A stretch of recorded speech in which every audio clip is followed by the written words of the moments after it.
코스피가 개인 매수세의 장중 3,214포인트를 기록하면서 전고점을 넘어섰습니다. 종목별로는 SK바이오사이언스와 삼성바이오로직스 등 바이오 관련주가 5% 안팎의 강세 보이고 있습니다. 오늘부터 대전과 세종 등 일부 지역에서 보증금이 6천만 원 넘는 전세나 30만 원 넘는 월세 계약 시에는 전월세 신고제가 시범적으로 운영됩니다. 한편 지난달 서울주택 매매 거래량은 공급 대책과 규제 이중 효과에 1년 전보다 30% 넘게 줄었습니다. 오세훈 서울시장 등 국민의힘 시도지사 5명이 올해 공시가격을 동결하고 결정 권한도 지자체에 넘기라고 정부에 요구했습니다. 정부가 실제로 받아들일 가능성은 낮은 가운데 민주당은 당 차원의 부동산 관련 정책 점검에 들어갔습니다. 오늘부터 노인 돌봄 종사자와 항공 승무원을 대상으로 한 코로나19 백신 접종이 시작됐습니다.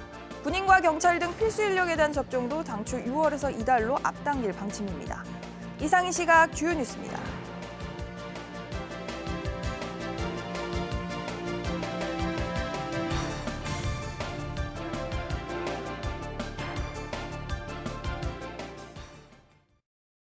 시청자 여러분 안녕하십니까? 월요일 백브리핑 시시각각 시작합니다. 첫 소식 금융시장 소식으로 전해드리겠습니다. 코스피가 석 달 만에 장중 최고치를 다시 경신하면서 상승세를 보이고 있습니다. 자세한 흐름 취재기자 연결해서 들어보죠. 전서인 기자. 네, 전서인입니다. 네, 오전 중 주식시장 흐름 어떻습니까? 네, 코스피가 오전 장중 최고치를 경신하며 3,200선에 안착한 모습입니다. 오전 11시 20분 기준 0.42% 오른 3,211.94에서 거래 중인데요. 개인이 4억 원 사들이며 순매수에 나섰고요. 외인과 기관은 동반 매도 중입니다. 지난주 마지막 거래일에서 다우지수가 최고치를 다시 쓰는 등 미국발 증시 훈풍이 코스피 상승세에 영향을 준 것으로 풀이되는데요. 코스닥도 개인과 외국인의 매수세의 상승세입니다. 0.56% 오른 1,027.37에 거래 중입니다. 원달러 환율은 지난주보다 40전 내린 1,115원 90전입니다. 이번 주 첫 거래일 시작이 좋은 것 같습니다. 종목별로 움직임은 어떨까요? 네, 시가총액 상위 종목들은 등락이 엇갈리고 있습니다. 우선 가장 크게 오르고 있는 곳은 SK바이오사이언스입니다. 기관에 대한 의무 보유 물량 해제에도 5.3% 오르며 강세를 보여주고 있습니다. 또 삼성바이오로직스는 실적 발표를 앞두고 4.09% 강세입니다. 다음 달 인적 분할을 앞두고 있는 LG는 오늘도 3%대 오름세를 보여주고 있고요. 카카오 금융 계열사인 카카오뱅크의 기업 공개가 예고되면서 관련주로 구분되는 카카오와 넷마블 모두 오름세입니다. HMM 등 해운주들도 강세인데요. HMM은 6%대로 올랐고 대한해운도 3%대 상승세입니다. 반면 배터리주로 분류되는 SK이노베이션과 삼성 SDI, LG화학은 모두 소폭 하락하고 있습니다. SBS 비즈 전서인입니다. 네, 오늘부터 대전과 세종 또 용인 일부 지역에서 전월세 신고제가 시범적으로 운영이 됩니다. 보증금 6천만 원이 넘거나 월세가 30만 원이 넘는 계약을 한다면 계약 내용을 신고를 해야 하는데요. 해당되시는 분들 자세히 알아두셔야겠습니다. 박연신 기자. 네, 박연신입니다. 네, 임대차 3법의 이제 마지막 단추죠. 전월세 신고제가 오는 6월부터 전면 시행을 앞두고 이제 일부 지역에서 오늘부터 시범 운영에 들어갔는데요. 대상 지역은 뭐가 달라집니까?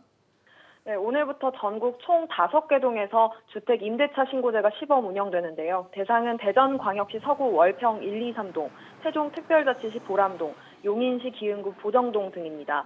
이곳에서 오늘부터 보증금 6천만 원이 넘는 전세나 30만 원이 넘는 월세 계약을 할 경우 주민센터나 온라인을 통해 계약 내용을 신고해야 하는데요.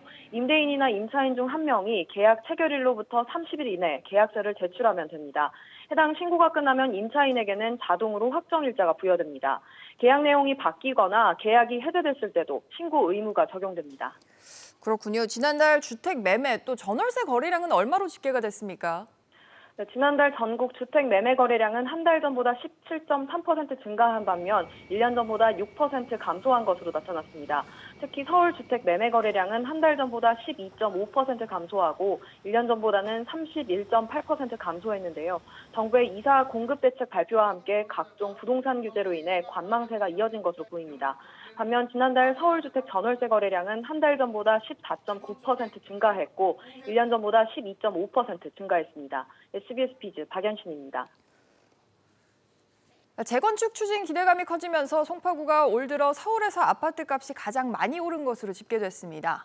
한국부동산원의 집계를 보면 올 들어 지난주까지 송파구 아파트값 상승률이 1.77%로 1위를 기록했고 강남과 노원이 각각 1.42%로 뒤를 이었습니다. 같은 기간 서울 아파트값 평균 상승률은 1.12%로 집계됐습니다.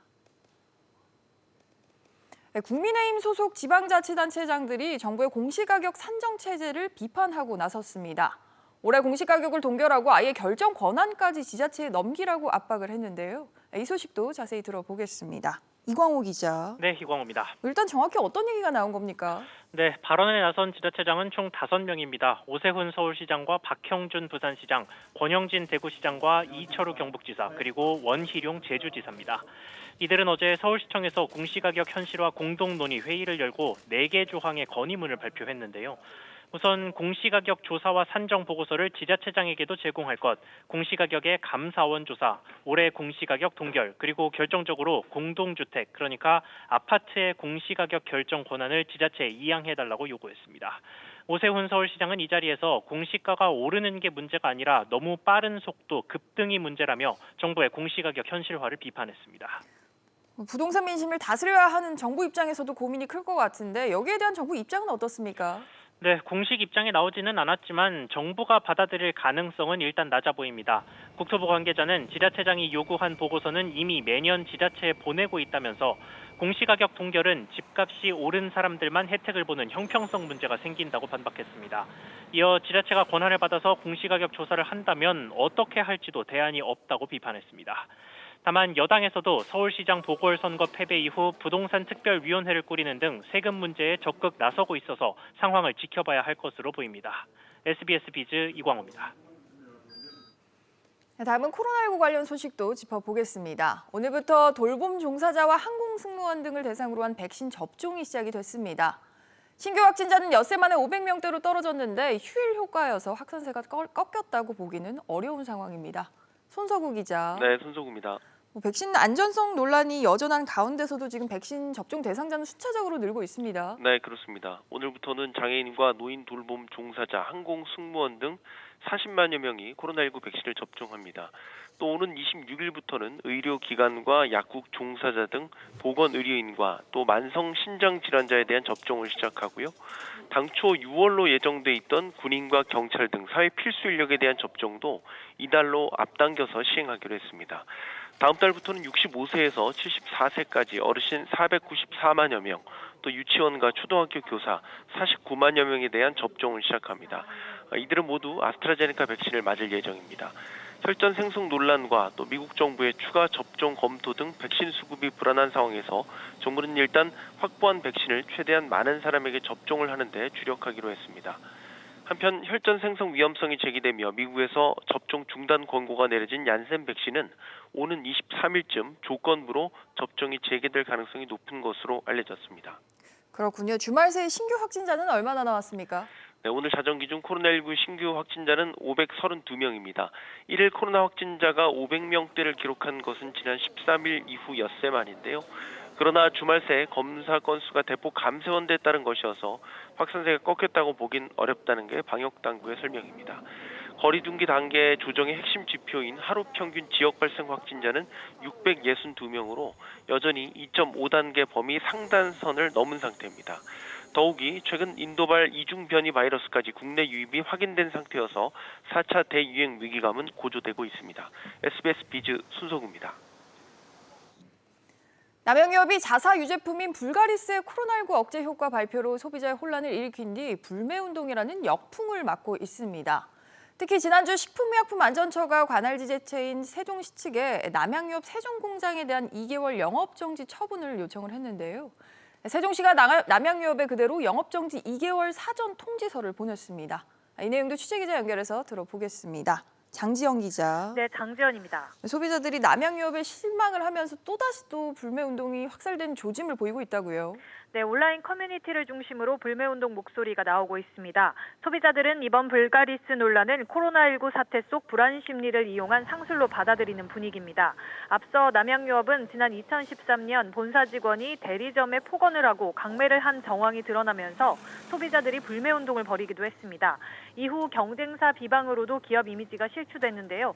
실제로도 남양유업 매출은 불매운동의 여파로 2012년 1조 3,650억 원에서 지난해 9,489억 원으로 30.5% 감소했습니다. 네, 전례가 있기 때문에 이번 불매운동도 기시감이 상당히 있는데요. 세종시도 영업정지를 사전 통보를 했다고요? 네, 지난 16일 늦은 오후 세종시 농업축산과는 남양유업 측에 세종공장 영업정지 2개월과 시정명령 내용을 담은 행정처분 사전 통지서를 보냈습니다. 남양유업은 다음 달 3일까지 세종시에 의견을 제출해야 합니다.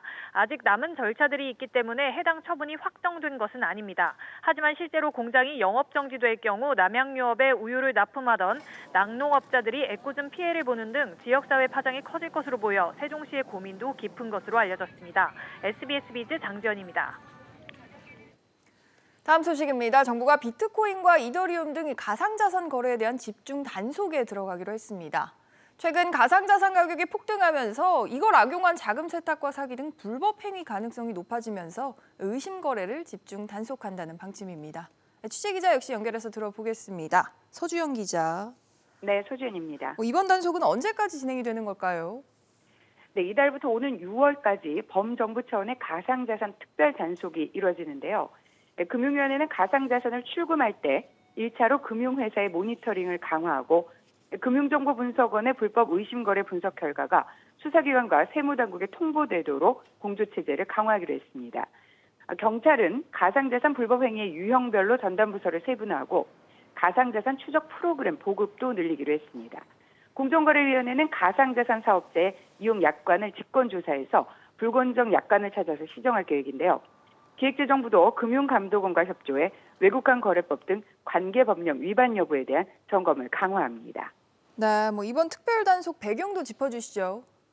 네, 국내 거래 가상자산이 외국보다 가격이 높은 일명 김치 프리미엄 현상이 계속되고 있는데요. 이를 이용한 차익 거래가 위법 소지가 있다는 지적도 계속 나오고 있습니다. 차익 거래 자체가 불법은 아니지만 자금 세탁에 악용될 위험이 있고 거래 과정에서 불법 환전 등 외국간 거래법 위반 가능성도 있는 상황입니다. 한편 정부는 국민들이 가상자산 사업자의 영업 현황을 알 수 있도록 금융정보분석원 홈페이지에 사업자 신고 현황도 공개합니다. 또 내년부터 시행될 가상자산 소득 과세를 위한 인프라 구축도 차질 없이 추진하기로 했습니다. SBS 비즈 서주연입니다. 네, 들으신 것처럼 정부가 가상자산 불법 행위에 대해서 칼을 빼들긴 했는데 너무 늦은 대처가 아니냐 이런 비판도 나오고 있습니다. 특히 최근 시중은행에서 특정 국가로의 해외 송금 사례가 늘고 있는데 금융당국은 이제서야 대응을 검토 중인 상황입니다. 최나리 기자. 네, 최나리입니다. 가상화폐 해외 송금과 관련해서는 어떤 대응을 준비하고 있습니까? 네, 금감원은 오늘 해외 가상자산 투자 목적 송금 거래를 수출입 거래 등 다른 목적으로 가장한 것은 문제로 보고 있다며 이에 대한 대응을 검토 중이라고 밝혔습니다. 이는 최근 시중은행에서 해외 송금, 특히 중국으로 보내는 돈이 급격히 늘어난 데 따른 조치입니다. 실제 이달 초 주요 4대 은행의 중국으로의 송금액은 지난달보다 3배 이상으로 늘었습니다. 그러니까 해외로 보내는 돈이 늘어난 게 투기성 거래로 보겠다 이런 걸까요? 그렇습니다. 금융권에서는 이 같은 송금 증가 현상을 국내 비트코인 가격이 외국보다 높은 점을 이용한 차익 거래 가능성에 무게를 두고 있습니다. 이른바 김치 프리미엄을 이용한 건데 외국에서 비트코인을 저렴하게 사거나 가격이 비싼 우리나라에서 팔아 차익을 내는 거래와 관련한 송금이라는 겁니다. 그런데 또 한편으로는 이런 의문도 듭니다. 단순히 금액이 늘었다라고 해서 이걸 또 비트코인 관련 거래로 볼 수가 있습니까? 네, 코인 광풍이 불었던 지난 2018년 초에도 김치 프리미엄이 형성됐었는데요. 당시 사례에 비춰볼 때 충분히 가능성이 있다는 겁니다. 다만 외환거래법에 따르면 5만 달러 범위에서는 서류 증빙 없이 개인 간 해외 송금이 가능합니다. 은행마다 불법 행위에 유의하고는 있지만 명확히 막을 수 있는 가이드라인은 따로 없어 은행과 고객 간 마찰이 빚어지는 사례가 잇따르고 있습니다. SBS 비즈 최나리입니다. 이런 가운데 주말 사이에 크게 요동을 쳤던 비트코인 가격은 빠른 회복세를 보이고 있습니다. 하지만 높은 변동성에 대한 우려의 시선은 여전한 상황입니다. 장가희 기자. 네, 장가입니다. 지금 비트코인 가격 어떻게 움직이고 있습니까? 네, 미국 암호화폐 거래 사이트 코인데스크를 보면 현재 5만 7천 달러 선에서 움직이고 있습니다. 앞서 비트코인 가격은 지난 14일 사상 최고가인 6만 4천 달러를 돌파한 뒤 주말 동안 갑자기 급락하면서 어제 5만 3천 달러대까지 내려앉았습니다. 이후 5만 7천 달러 선까지 올라서 회복세를 나타내고 있습니다. 주말 사이 이렇게 하락한 원인은 뭡니까? 네, 몇 가지 원인을 짚어볼 수 있는데요. 결정적인 악재는 미국 재무부가 암호화폐를 통한 돈 세탁 단속에 나선다는 루머였습니다. 여기에 지난 14일 나스닥에 상장한 암호화폐 거래소 코인베이스 경영진이 상장 당일 주식을 대거 처분했다는 소식도 악재로 작용했는데요. 경영진은 50억 달러를 매도했고 특히 브라이언 암스트롱 CEO는 2억 9천만 달러를 팔아치웠습니다. 또 터키 중앙은행이 이달 30일 이후 비용 지불 수단으로 암호화폐 사용을 금지했다는 소식과 비트코인 채굴의 성지인 중국 신장 위구르 자치구에서 최근 대규모 정전 사태가 발생한 것도 암호화폐 가격 하락을 부추겼다는 분석입니다. 변동성이 워낙 심해서 투자자들 가슴 철렁한 소식들이 계속되고 있는데요. 앞으로 전망은 어떻습니까? 네, 비트코인은 최근 테슬라를 비롯한 기업들과 투자은행 또 기관들이 대거 사들이면서 가격이 크게 올랐습니다. 여기에 코인베이스 상장으로 가상자산의 주류 편입 기대감이 커졌는데요. 하지만 미국 연준을 비롯한 금융당국이 가상화폐를 여전히 투기 수단으로 인식하고 있어서 앞으로도 변동성은 매우 클 것이란 분석이 나옵니다. SBS 비즈 장가입니다.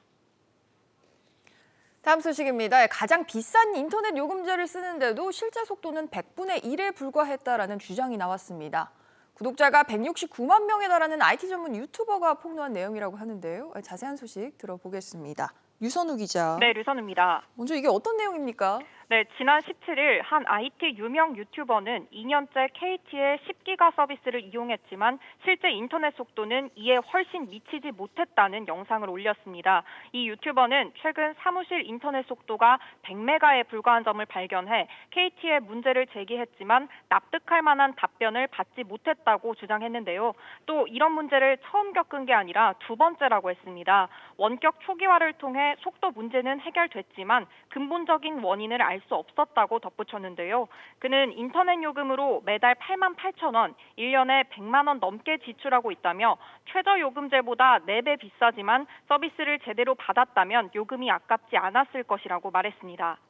그렇군요. 또 해당 유튜버가 KT의 대처 방식도 지적을 했더라고요. 네, 이 유튜버는 앞으로도 KT에서 속도 느려짐에 대해 먼저 체크할 수는 없고 소비자가 직접 속도를 측정해 문제가 생기면 전화를 달라는 답변을 받았다며 납득하기 어려웠다고 말했습니다. 이어 납득할 만한 이유가 나오기 전까지 영상이 내려가는 일은 없을 것이라고 말했습니다.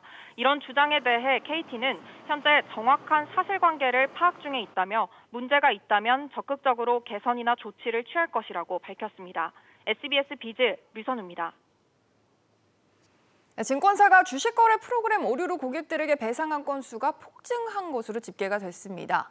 올 1분기 증권사들이 배상한 건수는 지난해 전체 기준에 무려 2.5배에 달했다라고 합니다. 이 소식도 취재기자 연결하겠습니다. 김창섭 기자. 네, 김창섭입니다. 우선 올 1분기 기준 주식거래 프로그램 오류로 배상한 거 몇 건입니까? 네, 지난 1분기 국내 10대 증권사가 주식을 거래할 수 있는 모바일 트레이딩 시스템과 홈 트레이딩 시스템 오류로 고객들에게 배상한 건수는 19,861건으로 나타났습니다. 한 개 분기로만 지난해 전체 배상 건수보다 154% 늘어난 건데요. 이로 인해 증권사가 고객들에게 배상한 액수는 18억 5,200만 원입니다. 건수만 보면 정말 폭증이라고 표현을 할 수밖에 없을 것 같아요. 이렇게까지 늘어난 이유가 뭡니까? 네, 먼저 지난달 미래에셋증권에서 SK바이오사이언스 주식을 팔려는 사람들이 몰리며 발생한 접속 장애가 컸는데요. 1분기 배상 건수의 대부분인 18,930건이 여기서 나왔습니다. 늘어난 주식 투자자도 영향을 줬는데요. 3월 말 기준 10개 증권사의 계좌 수는 4,828만 개로 석 달 만에 660만 계좌가 늘었습니다. 그렇군요. 늘어난 사고 건수도 영향을 미쳤을까요? 네, 그렇습니다. 지난해에는 한 달 평균 2.3번의 MTS와 HTS 오류가 발생했는데요. 올해는 작년보다 소폭 증가한 2.6번의 오류가 발생했습니다. 올해 증시 첫날부터 KB증권에서 접속 지연 오류가 났고 지난 1월 신한금융투자에서는 1시간 반 가까이 간편 인증을 통한 어플 접속이 지연되기도 했습니다. 증권사들이 주식 투자자가 늘어난 만큼 서버 정비에 나서야 한다는 목소리가 지속되는 이유입니다. 전체 58개 증권사의 지난해 순이익은 전년보다 20.8% 증가했지만 전산 운용비는 전년보다 8% 늘어나는데 그쳤습니다. SBS 비즈 김창섭입니다. 택시 호출 플랫폼인 티맵 택시를 운영하던 티맵 모빌리티가 글로벌 차량 공유업체 우버와의 합작사를 만들면서 택시 사업에서는 사실상 손을 떼기로 했습니다. 관련해서 취재기자 연결해 보겠습니다. 정인아 기자. 네, 정인아입니다. 지난 1일에 이제 티맵 모빌리티와 우버 간의 합작사가 출범을 했죠. 티맵 택시는 그럼 어떻게 됩니까? 네, 기존의 티맵 모빌리티가 하던 택시 사업 경영을 합작사인 우티에 넘긴 걸로 알려졌습니다. 현재 우티의 최고 경영자는 톰 화이트 우버 한국 총괄이 내정됐는데요. 우티의 CEO뿐만 아니라 경영지원팀 등 인력 대부분이 우버에서 영입된 걸로 알려졌습니다. 티맵 모빌리티로부터 택시 중개 사업을 넘겨받은 우티는 올해 중순쯤 티맵의 기존 중개 콜 서비스와 우버의 가맹택시 서비스를 통합한 새로운 서비스를 출시할 예정입니다. 우티는 오늘부터 티맵 택시 앱을 우티로 바뀔 거란 내용을 이용자들에게 공지하기 시작했습니다. 그럼 티맵 모빌리티는 앞으로 어떤 사업을 하게 됩니까? 네, 대리운전 서비스와 주차 관련 플랫폼, 차량 인포테인먼트, 렌터카 등 신사업에 주력할 예정입니다. 또 이 같은 서비스를 하나로 묶어 할인 혜택을 제공하는 구독형 요금제를 준비 중입니다. 또 퀵서비스 사업도 검토 중인데요. 배송 물품과 배달 기사들을 중개해주는 서비스로 티맵이 보유한 내비게이션 기술을 활용할 것으로 알려졌습니다. 이와 관련해 티맵 모빌리티는 지난달부터 퀵서비스 라이더 체험단을 모집해 서비스를 테스트하고 지난 1일엔 특허청에 티맵 유어퀵이란 상표를 출원하기도 했습니다. SBS 비즈 정인아입니다. 다음은 유통과 소식들 연이어서 전해드리겠습니다. 롯데마트가 창사 23년 만에 처음으로 전 직급을 대상으로 희망퇴직을 받았었죠. 그런데 회사가 예상한 규모보다 턱없이 적은 인원이 희망퇴직을 신청했다고 하는데요. 지금 롯데는 그룹 전체적으로 구조조정이 발등에 불인 상황인데 체질 개선이 아무래도 쉽지가 않아 보입니다. 박규준 기자. 네, 박규준입니다. 희망퇴직 신청 기간은 다 끝난 거죠? 어느 정도로 신청을 했습니까? 네, 지난달 19일까지 전 직급을 대상으로 희망퇴직을 받았는데요. 내부에 따르면 이번 창사 첫 롯데마트 희망퇴직에 총 90여 명이 신청한 것으로 알려졌습니다. 대부분은 지난달 31일부로 회사를 떠났고 일부는 이번 달에 퇴직을 합니다. 롯데마트는 애초 2월 24일부터 3월 9일까지 14일 동안 희망퇴직을 받았는데 신청이 저조하다 보니까 기간을 3월 19일까지로 10일 더 늘린 바 있습니다. 90여 명이 신청을 했다는 거 이게 예상치보다 많이 적은 겁니까? 그렇습니다. 롯데마트 경영진은 300명 내외의 규모를 희망퇴직 대상으로 잡았던 것으로 알려집니다. 회사는 이 인원을 채우기 위해서 처음에는 성과 하위 등급인 B등급과 2등급 중심으로 이후에는 B와 C등급에게도 희망퇴직을 독려했다고 내부 관계자들은 말합니다. 회사는 근속 연수에 따라서 기본급의 최대 27개월치와 자녀 학자금 1인당 500만 원 등을 준다고 했지만 경기가 워낙 어렵다 보니까 신청자가 적은 겁니다.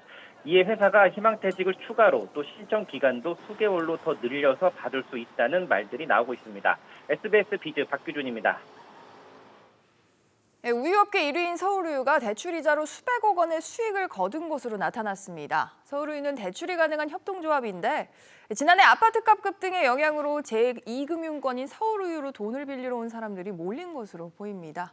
이 소식도 취재기자 연결해서 들어보겠습니다. 신윤철 기자.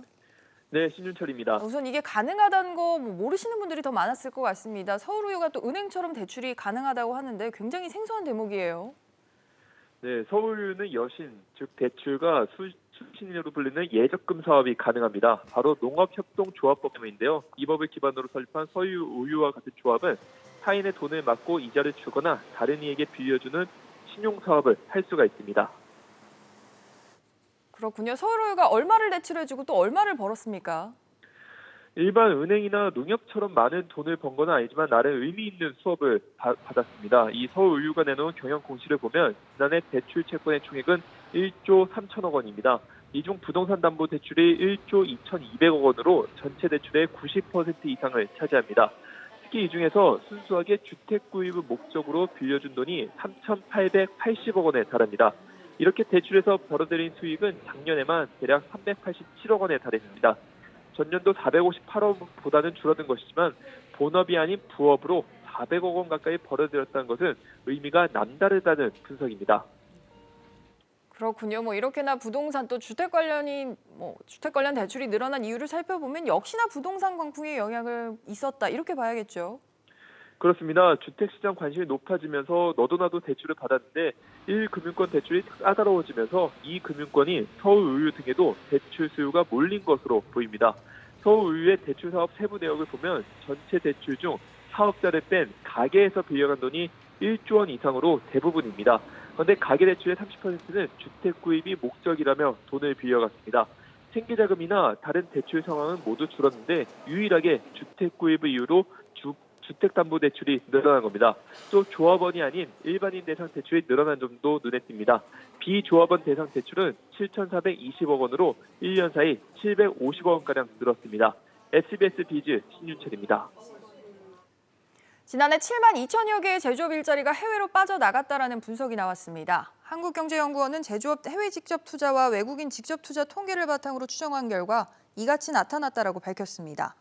한경연은 지난 10년간 우리 기업들의 해외 투자가 크게 늘면서 해외 기업들의 국내 투자를 압도해 일자리 유출이 발생했다라고 분석했습니다.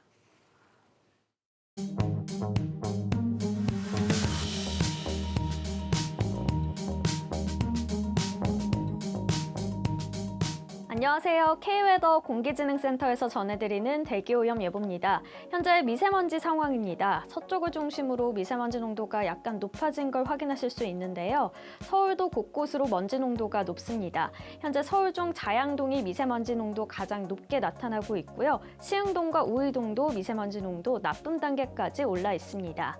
한편 오늘은 전국이 종일 맑겠습니다. 하늘이 맑은 대신 대기는 더 건조해지겠고요. 한낮에는 볕에 의해 자외선 지수도 높게 오르겠습니다. 또 오늘 오후부터 서쪽 지역은 국내외에서 발생한 대기오염 물질의 영향을 받아 공기가 탁해지겠는데요. WHO는 오늘 수도권과 강원 영서, 충청도와 전북이 미세먼지 농도 나쁨 단계를 보인다고 예보하고 있습니다. 외출하신다면 미세먼지용 마스크 착용하시기 바랍니다. 당분간 대부분 지역의 미세먼지 농도가 나쁨 단계까지 치솟겠고요. 주 후반에 다시 보통 단계를 되찾겠습니다. 지금까지 대기오염 예보였습니다.